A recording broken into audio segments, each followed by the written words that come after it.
Hello and welcome to my channel. My name is Megan and this is Inkredible Techniques. This channel is all about paper crafting, card making, 3D projects, all kinds of fun stuff. So today is a really quick card, but I just wanted to show you a really quick and simple way of using blender pens. So today we're going to give that a shot. So let's head over to the stamp table and get started on today's project.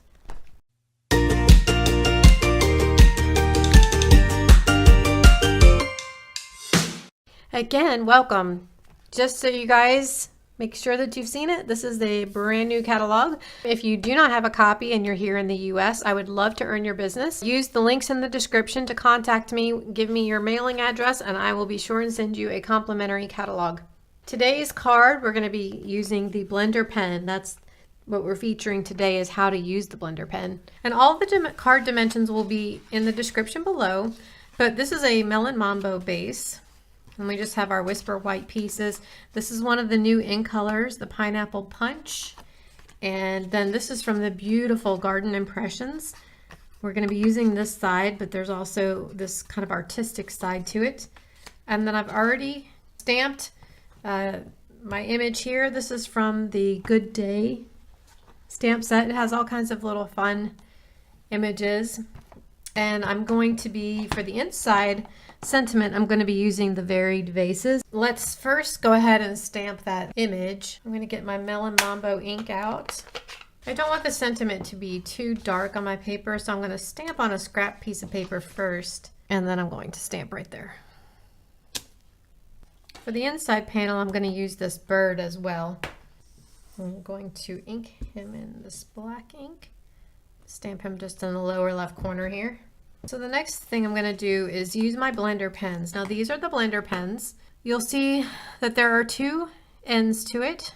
One is this full brush, and then this other one is a finer tipped one. You see on my blender pen that the tip is stained a little bit.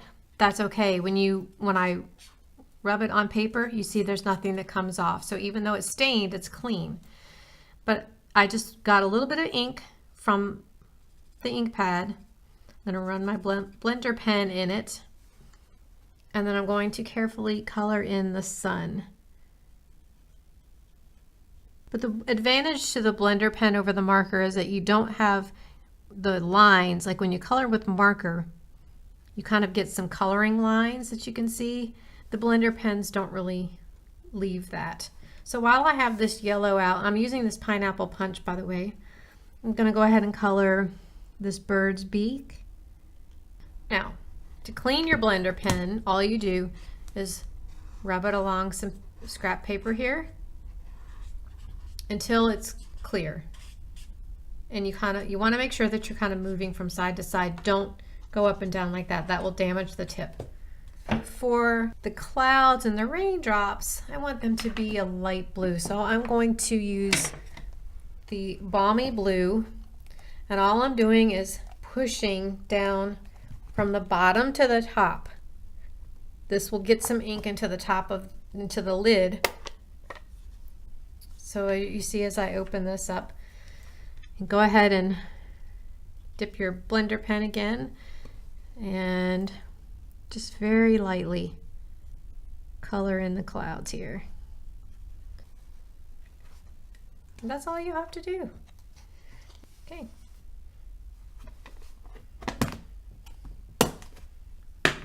Now, I will say when you're using, this is just regular Whisper white. If you want to do a larger project, I would recommend using either watercolor paper or the shimmery white.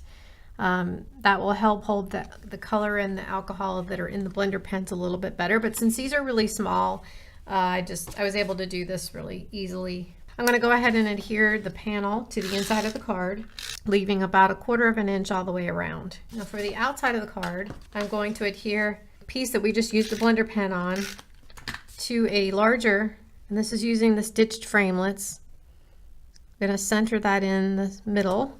Then this is my designer paper. I want this side showing. This is the Pineapple Punch piece. So I'm going to take just enough to cover the front of this card, just so it wraps around to the back. And I'll just cut a piece of that off. I'm going to grab my mini glue dots, just line it up evenly, wrap it around to the back, and attach it. Then I'm using dimensionals on the back of this piece to the front of the card. And there you go, a quick card project.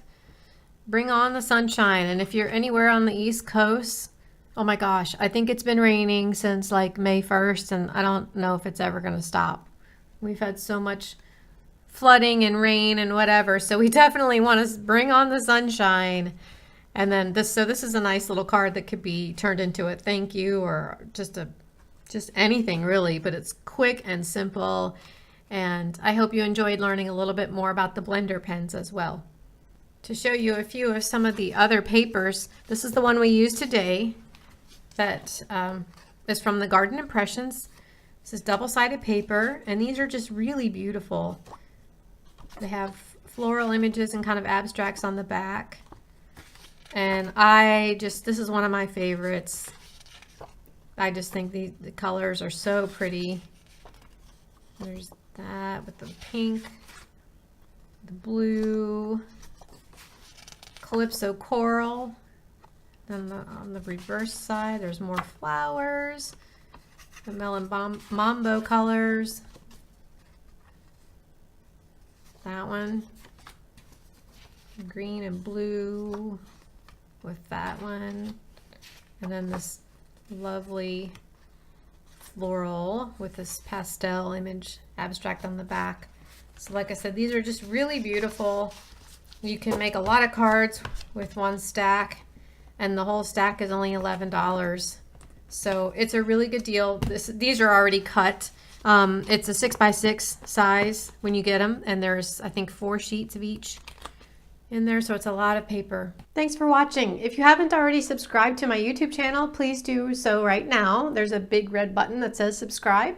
Once you hit that, you can hit the bell next to it if you're on desktop or computer, and that will give you notifications every time I post a video. I typically post videos 2 to 3 times a week. I don't want you missing out on any of the fun stuff, so be sure and subscribe. Until next time, have an incredible day.